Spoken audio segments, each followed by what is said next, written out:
Hello and welcome to the news where you aren't. A sideways squint at news that doesn't really matter and hasn't really happened. I'm Vancy Buckland. And I'm Charlie P. Dolan, bringing you more satirical nonsense written by that guy in Witherspoons who can't work the coffee machine. Coming up tonight, a thermonuclear explosion in Edinburgh has been overshadowed by the city already looking desolate. A Glasgow man has been arrested in London for threatening to murder slow-walking tube commuters. Wales declares that Brexit is a circus and we're in the cheap seats. And a newly discovered Beatles tape reveals a sinister Soviet conspiracy. All that, and probably less, here on the news where you aren't.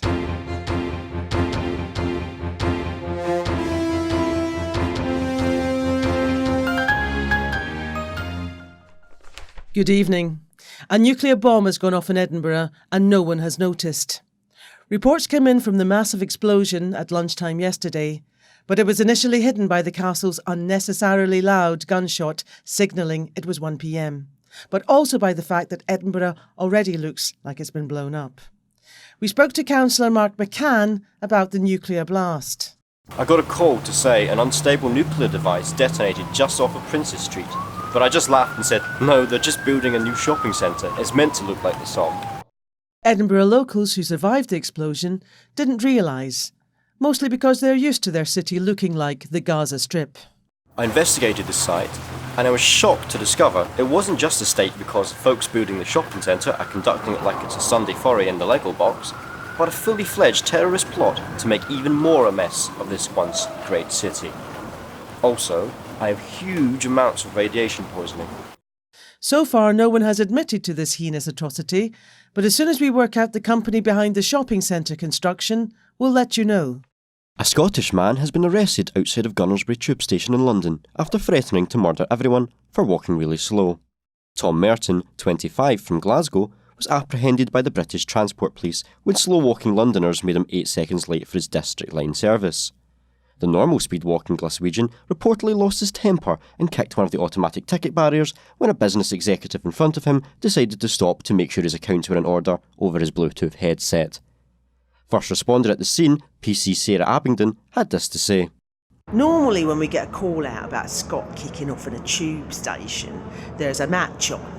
Or they're moaning about the fact that our subway system is overly complicated in comparison to Glasgow's, which is essentially as good as a train going round a Christmas tree. But this was something else. We needed 4 armed officers, 2 dogs and tear gas to stop this man from cutting the queue. Not taking the threat of murdering slow early morning commuters lightly, the British Transport Police swiftly took Mr Merton into custody in order to explain how the contactless/Oyster card system works. We spoke to a commuter who didn't know how to be named at the scene. I've seen nothing like it. This man, I honestly thought, no, I can't even say it. I honestly thought he was going to jump the barrier. British Transport Police have been reporting an increase in unsavoury behaviour at tube stations due to slow-walking ignoramuses, including those walking up the wrong side of the stairs, stopping in everyone's path to take photos of the stupid notice boards, and those casually abusing staff for either not knowing anything about anything or being far too cheerful. Mr Merton is due to be released, but has unfortunately been delayed at a red signal and is being held at the station for the time being. England's shy flatmate, Wales, announced that it feels defeated after last week's news that Scotland is evicting itself from the UK and Northern Ireland is paying less rent. Michael Cooper, spokesman for the Welsh Government, said on Tuesday, "We're beginning to feel a little forgotten about. Westminster isn't even giving us the Netflix password." However, taking the situation to the Welsh people has been an entirely different story. Speaking to Jan Wellows of Swansea, we asked what Brexit means to her, and she replied with, Oh, I really don't have time for modern chat music. Now that Scotland is taking matters into its own hands and moving everyone to its own independent country off the coast of Cumbria, we're feeling a little left behind. Everyone seems to be talking about England, and Northern Ireland had its girlfriend over most nights, and she isn't even paying any rent. So we don't think we're getting a fair deal here. UK Prime Minister and licensed gingerbread man Boris Johnson later told Mr Cooper on the UK WhatsApp group to sod off and stop being so Welsh. and Northern Ireland responded with a big, obnoxious thumbs up. Scotland's First Minister, Nicola Sturgeon, however, responded with, Come and join us. We're having a great time. And the rent's cheaper too. Reports indicated that Wales were planning an emergency self-eviction this morning, but have since decided against it because England are threatening to increase the tolls on the bridges. Mr. Cooper had this to say. We'll have our moment one of these days, and if not, we've got dragons, and we'll go all Game of Thrones on them. And finally tonight, a newly discovered tape from the Beatles' Abbey Road days reveals that the band never actually existed and were products of a bizarre Soviet conspiracy. Todd Cunningham, a between-employment Beatles fan, discovered this tape at a car boot sale in Purley last weekend and was immediately amazed to discover that the Fab Four were actually 18 Russian spies, 2 monkeys and a time-travelling Noel Gallagher. Despite the years of public appearances, publicity photos and thousands of people actually meeting and interacting with them, this new tape debunks Beatlemania as a Soviet conspiracy to manufacture decent music so spies weren't forced to listen to the shipping forecast when intercepting radio messages. The tape also confirms that many of the mysterious messages in the Beatles' chart-topping songs are actually cryptic Russian codes. I Am the Walrus, in reality, means prepare for assault, bring mittens, and a seemingly innocuous All You Need Is Love actually instructs the Kremlin to awaken Lenin from his resurrection chamber and ready himself to devastate the West.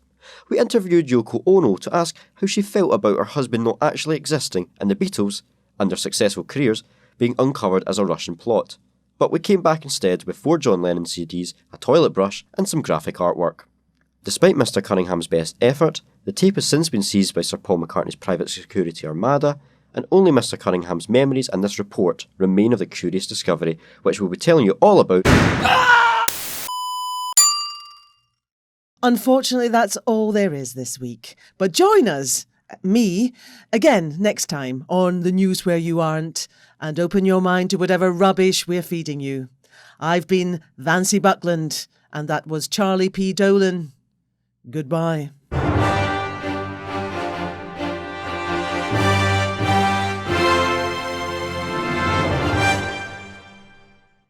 You have been listening to The News Where You Aren't, based on articles published by the Chatty Chimp, written by Eden Luke McIntyre, performed by Julie Duncanson, Eden Luke McIntyre, Craig Hutchison, and Vivian Taylor.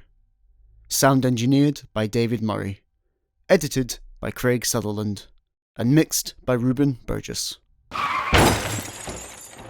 A Well-Fired production.